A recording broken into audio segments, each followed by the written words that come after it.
So yeah, I guess I'll introduce myself a little first. I am a second-year law student. My name is Emory Roane. I got into Bitcoin. I'll just say the first Bitcoin I bought was $8. The second Bitcoin I bought was $12, and I really should have realized at that point that I should have been buying a lot more. I was very lucky to get interested in Bitcoin at the right time and the right place, and I snatched up one of the Avalon mining. It was the second generation, or the first iteration of the ASICs miners, and it was an incredible opportunity, a great year of mining, and I was able to sell out right at the tip. So I've just been really fascinated with Bitcoin in particular. I come from sort of privacy law and cyber law perspective. Went to law school after the Snowden revelations. Sort of realized that there's a lot of need for lawyers to understand the technology side and that appreciate the privacy side. So I was really fascinated with the disruptive nature of Bitcoin and the idea that, more than the internet, it could be a democratizing force. It is, super, super interesting, and I'm very stoked to be here. So I'm just going to pass the microphone. Oh, you got your own microphone. We've got an excellent panelist. I think everyone here has spoken already except for me. But why don't you go ahead and reintroduce yourself, starting with Dimitri? Is that mic working? Hi, everybody. I'm Dimitri. I am a project lead for Mycelium. I've been in Bitcoin. Actually, I also remember my first one was $6. My second one was $8, and kind of went up from there. So I've been in there for a while. I used to mine. I did a lot of investing type of stuff. I did trading. I basically moved my entire financial life to Bitcoin about 2.5 years ago. It's been going great since. And I'm working on, as I mentioned, Mycelium, and we are trying to kind of advance Bitcoin into the future. I'm Daniel Krawisz. I'm a founder of the Satoshi Nakamoto Institute. I also work for Mycelium. I mined over 100,000 Bitcoin right when it first came out, and I haven't sold a single one. Just kidding. Wow.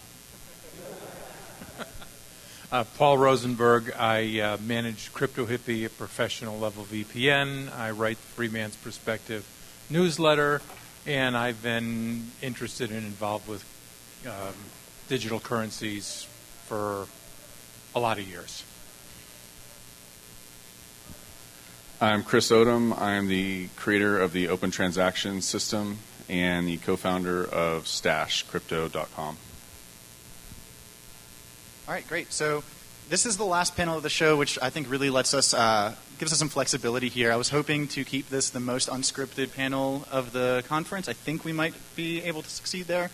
Maybe the 2 panels ago was a little bit more unscripted, but basically the goal here is the panel is called The Future of Bitcoin, Bitcoin 2025. So this is the most armchair, quarterback, woo-woo, we get to make any of the predictions that we want kind of panel. So I've got my ideas of where I'd like to see Bitcoin in 10 years and where I think it's actually going to be in 10 years. I'd love to sort of start with that question, extremely broad, and maybe narrow it down if we have time. And yeah, if anyone has any questions, I know that probably the majority of the previous speakers and everyone else is outside because it's very cold. But go ahead and raise your hand in the middle of things. We're just going to try to keep it fast, keep it discussion-oriented, and if you have any questions, we'll answer them at the time. But yeah, so let's start with Dimitri, I guess Mycelium. Bitcoin 2025, 10 years from now, where would you like to see Bitcoin, and where do you see it actually being?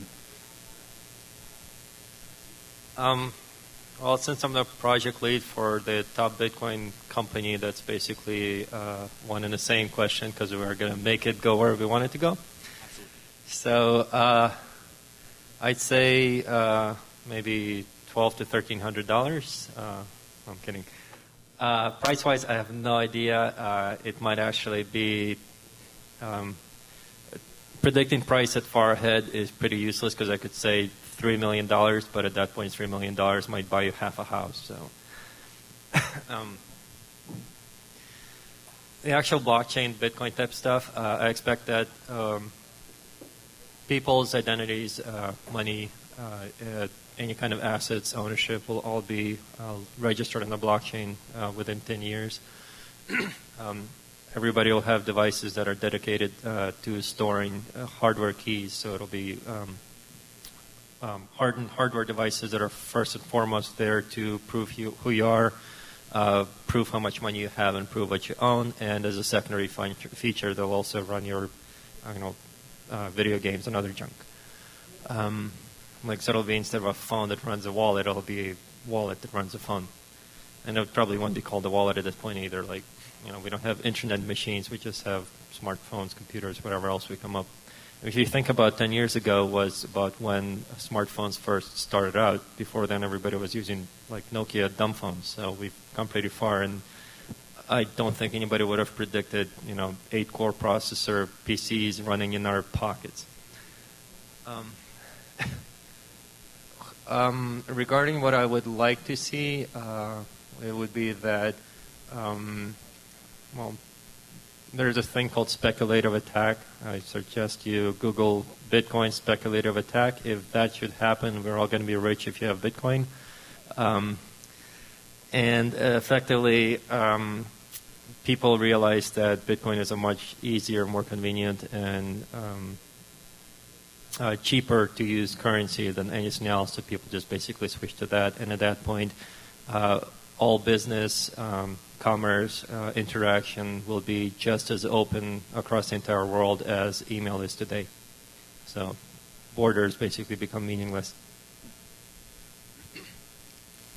Thanks for mentioning speculative attacks, because I forgot to talk about that at my talk earlier. One of the fun things about Bitcoin is that it completely changes your attitude about all the terrible things happening in the rest of the world. Because before I got into Bitcoin, I was like, oh no, unfunded liabilities, and now I'm like, yes, destroy everything as quickly as possible. All of that is great for Bitcoin. Destruction, right? Whatever, just burn it all. That's what I say. Bitcoin always does really well whenever governments do something really stupid. So I'm all for that. Now, to disagree with something that Paul said earlier, I think that the markets for Bitcoin will continue to be completely insane until Bitcoin either dies or takes over the world. I think that Bitcoin's growth is similar to a hyperinflation scenario, and I would recommend an article I wrote called Hyper-Bitcoinization. It's extremely short, but people get out of the currency that they are they grow up with because they're on a sinking ship, or because they're being squeezed to death, not because they're because they like making payments on their phone better. I don't know what governments are going to do. I don't have a specific prediction other than that Bitcoin will continue to be crazy. Okay, what I would like for Bitcoin in 10 years, wow, I really don't care that much about the price. If it goes up in relative terms, that's always pleasant. It's easier to pay your bills. But I don't care all that much by itself. One of the, I obviously want Bitcoin to be widely accepted, widely used, all sorts of people to use it for all sorts of reasons. One of the things that I want is I would like for mining to modify somehow, and I don't have any prescriptions as to how. I don't study that in enough depth to really say. But right now there are dangers of mining groups getting too large. And so far, it has to be said that they have behaved well, at least as far as I know. They haven't tried to get nuts. I would like there not to be such large mining groups. I would like mining to go back to the way it was intended, or at least part way back, so it's a lot of small miners instead of a lot of large miners. I think that's really important for the future. I would like the core devs the core developers to, how shall I say, be a solid conservative group of people who want to make Bitcoin better, who work to make Bitcoin better, but don't go off on tangents. Could you elaborate on that? Sorry, what tangents are you alluding to, perhaps? Well, a number of things. People who want to, let's have the foundation and we'll get this person involved, we'll get that person involved, we'll try to, let's cooperate with governments, let's not cooperate with governments, let's have a fork, and all this kind of stuff. The people who are core developers on something large need to be a fairly conservative group. I don't mean that they have to be rooted in the past. I don't mean that they need to be anti-change of any sort.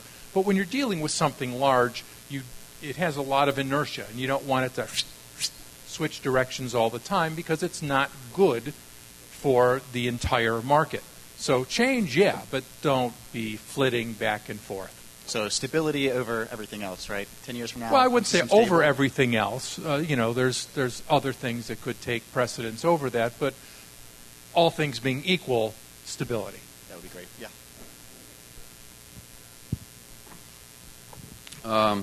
When I look at Bitcoin, I look at it as a technology, and I can't say what I think is going to happen next year or the year after that precisely. That's not really the way I look at it, but the way I look at it is where that it is going based on what it is and what it solves. And it seems to me that proof of work is actually a hard limit, like a physical hard limit, like the speed of light or the uncertainty principle or something like that. Because when you look at other consensus systems, they always look great in theory. I've actually built one myself before, just on my own time. They look great in theory, and they basically work properly, but then there's always these niggling little attacks. And whenever you work through the effort of solving those attacks, you always arrive back at proof of work. And I was also thinking that you see this in evolution, like the peacock's tail. There are many examples of this where this truth finding was evolved to occur.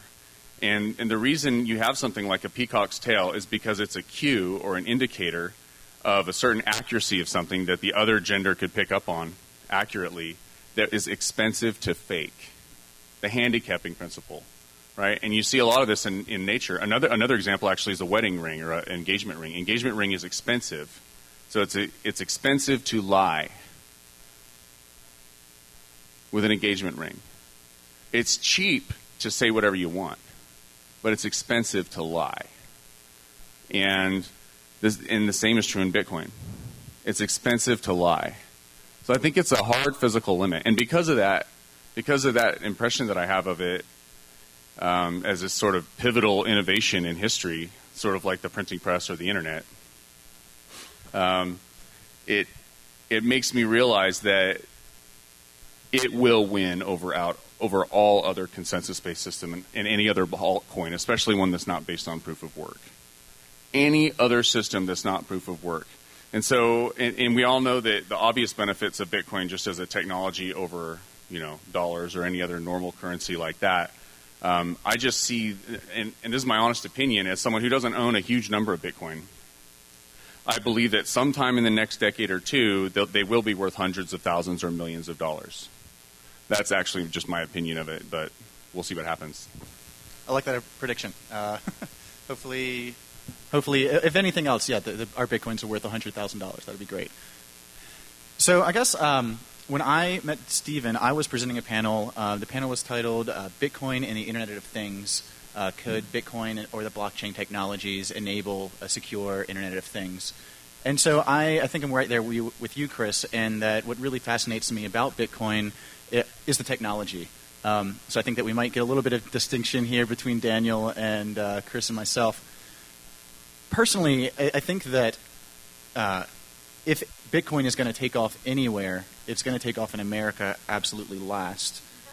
I think that's just fundamental. I mean, we operate on the fiat that is regulating the whole world, but there's lots of places where Bitcoin will be picked up solely because it is better than the fiat in that country. I think that if it's going to take off in America, we need some kind of killer app. So I've heard plans about BitID. I think is a fascinating implementation, getting rid of usernames and passwords with moving that kind of private application into the blockchain. Especially coming from like a cybersecurity and privacy law perspective, I really like the idea of blockchain or Bitcoin applications that really bring the privacy back to the individual. Maybe we can, modify these current streams, the current way that the internet is funded, rather than monetizing our personal information. We can fund it through microtransactions. So I guess with that in mind, the sort of general applications of Bitcoin and blockchain. Is that sentiment shared by anyone here? Is there any killer app that you think we're waiting on? If there is, any I think predictions? Bernie Sanders is a Bitcoin killer app. I'll toss something in. I wouldn't be surprised if the United States and the Western world in general did end up being at the forefront of a lot of it. And the reason I say that, now not large things, not governments and megacorps or any of that. Forget about them. But among individuals, there's more interest in privacy services. There's more interest in the new things and new technologies amongst the Western countries than there are in other places. Whether it's because of education, whether it's because of traditions of entrepreneurship or traditions of trying to find the next cool thing, whatever it is, there's a fair amount of it. Obviously I would like everybody to get involved and everyone to, jump in right away and everybody, let's all go to the moon together. But I wouldn't be surprised if a lot of development ended up being underground, or at least in the non-hierarchical channels in the West.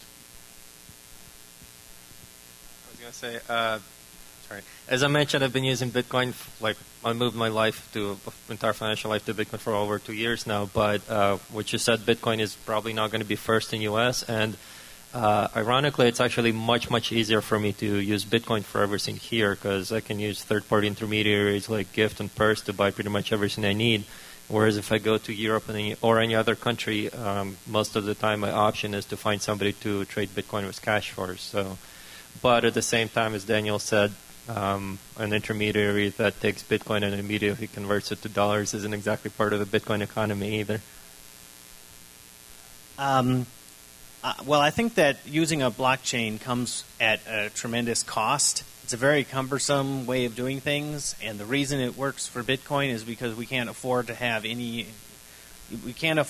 central institutions for currency at all. I think that many of the other applications that people want to use a blockchain for could actually be better done with open transactions. The thing that Chris was talking about earlier, that's called the handicap principle. There's a book called The Handicap Principle by Zahavi, which you should all read. It's really great. And it is definitely related to the way Bitcoin works. And I've been trying to write an article on that for a while, but I never got done with it.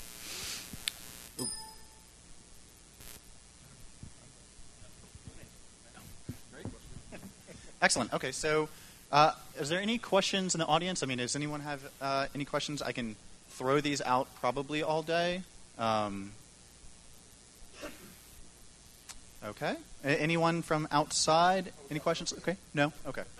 Great. Question. Here we go. I'll run this down to you. So I have a question as far as this actually arose from Chris's talk yesterday. You're talking a lot about how key management is going to be a big deal, and how certificate authorities are basically a classic man-in-the-middle attack, which was a complete game changer for me because I never thought of it that way. But if the intention is to replace basically every cryptography system out there, are there people working on things like SSL keys from Bitcoin keys, or would that even work as far as the way the schematics, or not the schematics, but the way the protocol works? And I guess I want to piggyback on that. Are there any lessons that the rest of the internet infrastructure at large should take from Bitcoin and blockchain? Do we see any implementations of some kind of technologies at the core of Bitcoin into the rest of the internet? And it's pretty open-ended. So, yeah, exactly. How is it going to spread?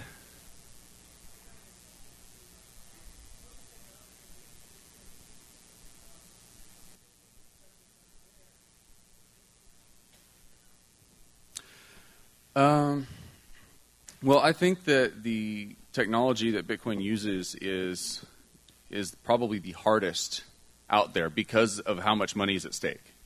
And so there's so much directed focus on the Bitcoin source code and the Bitcoin protocol because of the fact that there's money in it, and that's why you also see a lot of hack attacks and this sort of thing.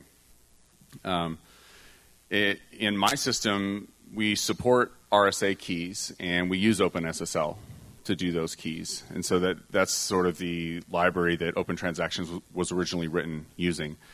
And we have an abstract interface for crypto, and then there's sort of a subclass of that or implementation of that implements that interface using OpenSSL.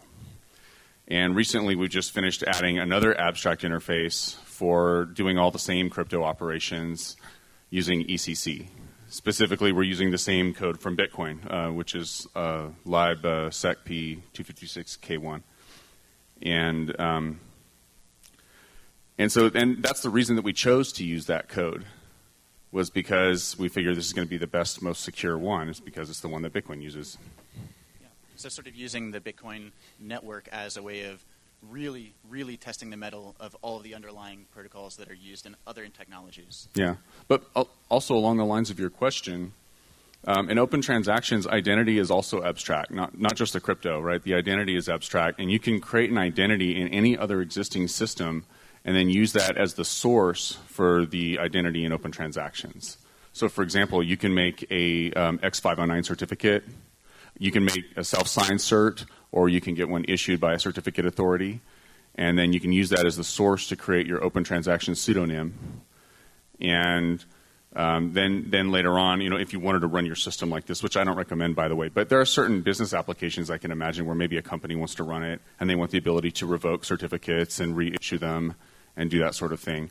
And so then you could verify that pseudonym in open transactions, and it would verify up to the certificate authority, because we just call the same OpenSSL function call that anyone else would call.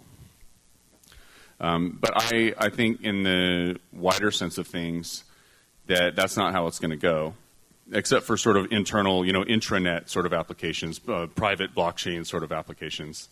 But I think in the general wider sense, the standards that will be adopted will not be based on that, but will be based on people just storing their own keys and tools and protocols building up around protecting that, secret sharing and automated backups and all that sorts of thing, hardware wallets and hardware keys, trusted computing devices like rivets, that sort of stuff. Does that answer your question? Kind of want to ask another prediction-oriented question. And I think about the end game, or just the kind of the resistance that maybe even phases of resistance that Bitcoin and censorship-resistant technologies that are open and distributed will go through, especially in the West. I just wanted to hear maybe some provocative predictions that I know you guys. I respect all of your minds a lot and the content you've produced, and big fan of Fellow Traveler in my earliest days of Bitcoin talk. Perusing, but yeah, I'd love to hear some controversial or provocative predictions about the what it might look like, the resistance that's put up by the folks who might not like censorship resistance. I'll jump in on that. Be the bearer of bad news. The problem is, I'm sorry. The problem is that our enemies, if you want to look at it that way, own the physical infrastructure. That's a big vulnerability. Again, I talked about it in my presentation. What happens if they get good filtering routers, which is not that hard nowadays? What if they get them and they can filter out Bitcoin protocols? And what if they decide to do it? What do we do then? They own the physical infrastructure. This is a big issue. Now, we haven't had to deal with it yet, thank God, and I hope we never do. But it's a vulnerability. Now, there are ways around it. We can, everything from stitching together mesh networks, high latency networks, latency just means slow, networks, things like this. We're just as smart as they are. We are much more adaptable. We can work on a much quicker time frame. But we have that risk. They own the physical infrastructure. And there's more, but I'll pass it to you guys. Well, I mean, we can just use encrypted connections for Bitcoin. I mean, right? I mean, that particular issue doesn't seem like that big of a deal to me. Okay. China's a lot of VPNs. Okay. I would say there's one really good news about government. Technology development and advancement has been kind of like this, and it's kind of doing this right now. Government regulatory time to pass regulation is about 2 to 3 years after something new is created, and that's always been pretty much level. So we're pretty much going to be getting to a point where we'll be having like 15 or 16 totally new designed ways of getting around stuff while they're still trying to pass regulations for the old ones. So in my view, I think it's going to be a little scary at first and then hilarious afterwards. Oh, I just remembered that I wrote an article called Bitcoin's Shroud of Subtlety and Allure. And this is about how if Bitcoin starts to get a real mania behind it, then government officials are faced with the choice of actually trying to stop Bitcoin or just buying it and riding the wave. And so, it's quite possible that governments will not be able to coordinate an effective defense against Bitcoin because there's such a good incentive just to go and buy it. I think that I'd like to piggyback on that before we have another question here, but I think that it's important to keep in mind that Bitcoin was created as a direct result of the 2008 financial crisis. And as much as I think that it's fascinating and a little funny sometimes hearing some of the people and the establishment or the established, talking about Bitcoin and adopting Bitcoin and blockchain technologies, because I feel like there's a tendency to understate or underplay or ignore completely the really unavoidable anti-statist elements that are at the core of Bitcoin. And I think that really recognizing that, yes, when government comes down on this, there's going to be a line drawn in the sand. There's going to be something that has to happen because in a lot of ways, these two technologies, government and Bitcoin, are not necessarily going to play nice together. So really interesting points in all accounts. I think I have another question. My question was, aside from, I was just going to ask it straight out, what's the biggest Achilles heel of Bitcoin if the government decided it wanted to shut it down? And so obviously the network infrastructure is a huge one. Is there any one that's more obvious or than the one after that? I was mining actually when gigahash.io reached the 51% and then voluntarily shut off their own servers because they recognized that their own intrinsic worth was based fundamentally on the rest of the Bitcoin network trusting the security of the Bitcoin network. So frankly, I think that the 51% that Paul was talking about earlier, the mining decentralization, is really, I don't have a good solution to it. Maybe Chris would be better talking about proof of work, but yeah, I think that's a real threat. I'd actually be kind of wary of that because Gigahash didn't necessarily turn them off. They could have just pointed it at competing miners. Bingo. So they still make the same amount of money. It's just that there's still kind of, I guess, mining competition. Yep. Actually, regarding what the prior topic, I just remembered an excellent example. Uber has quite a lot of pushback from, taxi cabs and unions. But they're having a lot of trouble passing any kind of bans on Uber because all the senators around D.C. really, really love Uber. So in the same kind of way, regarding how do we kind of fight government, I think the best option is to get politicians to take Bitcoin and teach them how to do it under the table if they have to. So, in regard to the 51% attack, because Bitcoin mining is anonymous, if you had 51% of the hashing, you can continue to mine without revealing this. And I would say that if we are able to identify an attacker with 51% of the network, we should be able to write code that would ignore his blocks. But if we're not able to identify such an attacker, then there isn't really an attack. He's just acting as if he's a bunch of different miners. So I think that I think it should be possible to respond to this kind of attack. You know, I think there's a lot of misconception out there too about a 51% attack.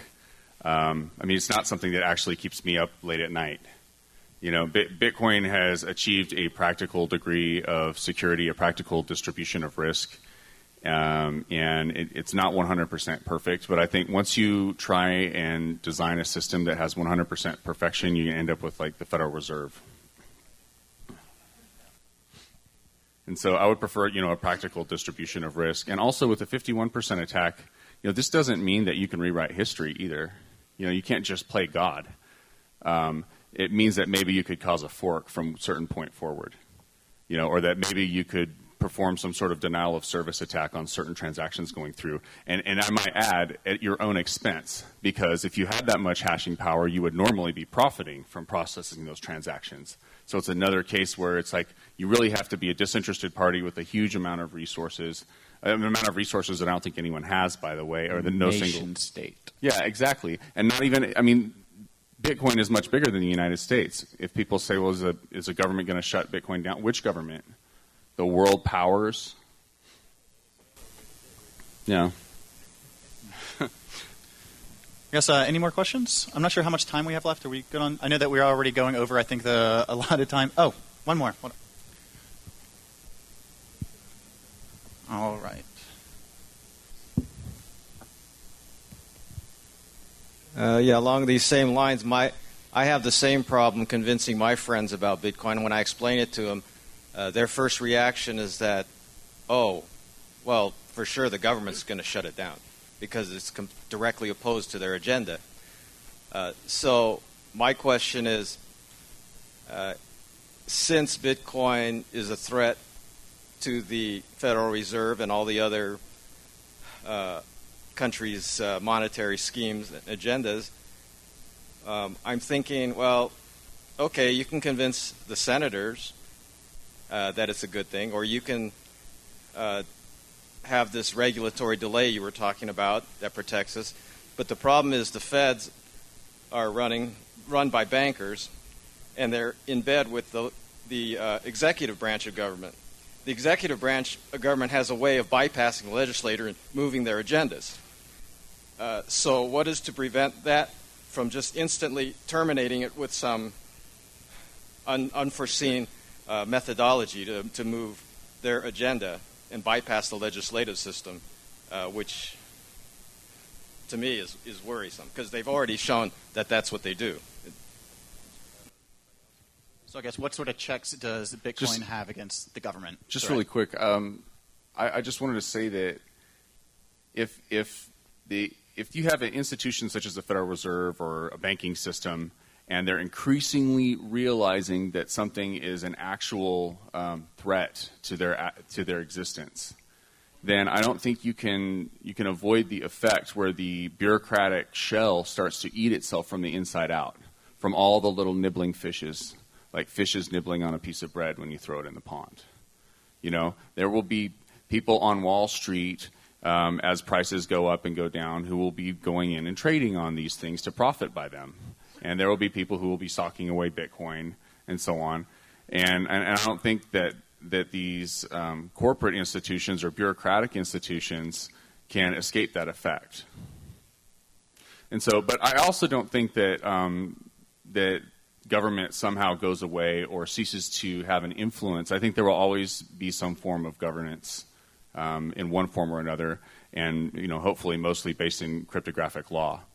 But one example I can give where I think we're going to continue to have at least local government is in things like property titles, property ownership, because I think you can prove things using the blockchain. You can prove things historically, like you might place an ad in the New York Times Classified to prove that a certain thing was a certain value on a certain day. You can put that sort of hash in the blockchain to prove this, but you can't have a judge order a transfer of ownership. Like, let's say that someone dies and leaves their house to their son, but then a judge has to adjudicate and give it to someone else or give it to a different relative.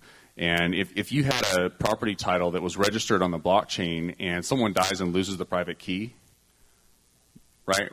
Now, which property title is actually going to be honored by the local sheriff and the local courthouse? Is it going to be their records of who the owner is, or the blockchain's inaccurate record of who the owner is, right? So I think you can use the blockchain to sort of prove historical ownership of who said they owned it on a certain date or posted a hash related to a court record. But I think you'll continue to have those court records because that's going to be what local judges are going to honor.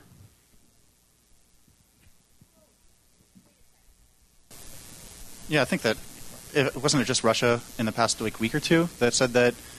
I'm showing that my incredible lack of knowledge, but I think that they said that they basically forbid the people holding Bitcoins. And what you saw in the past week and a half is that local Bitcoin trading in rubles has just flown through the roof. I think the government does a really bad record of making things illegal and stopping people from using them. But yeah, I'd love to hear Daniel's answer to the underlying question about checks against that kind of government takings. I thought his question was about how to convince your friends that the government can't destroy Bitcoin. Well, you can answer that question too. It's fine. I have an article called How to Market Bitcoin, which you should read.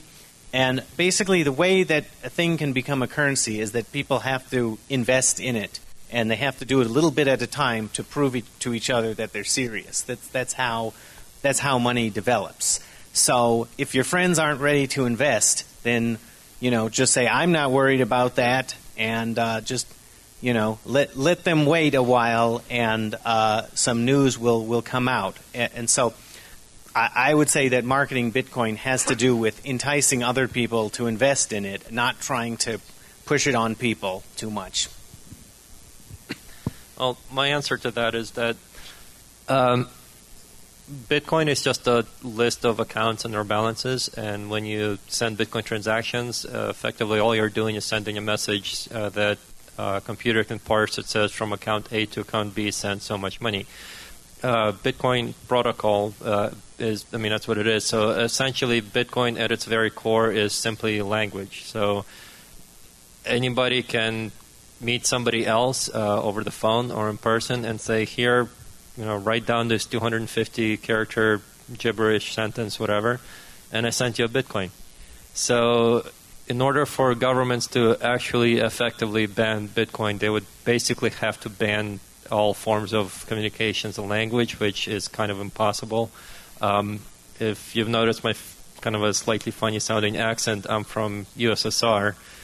We had very strict regulations on any kind of speech.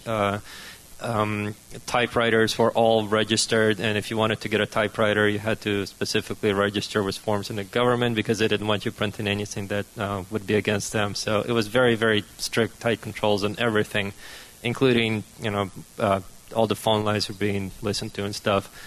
And yet still we had a whole lot of illegally printed books, illegally printed like newsletters. News would still go around. Because language is really, really hard to kill, because at the very last resort, we still have vibrations through the air to send it by. Yeah, I think I really agree with that. I think that, Bitcoin's killer app is its resilience, is its decentralization, and the fact that at its core it's just communication. I think that's all the questions that we have time for today, though. I really want to give a round of applause to our panelists here, as well as all the panelists outside enjoying the warmer weather.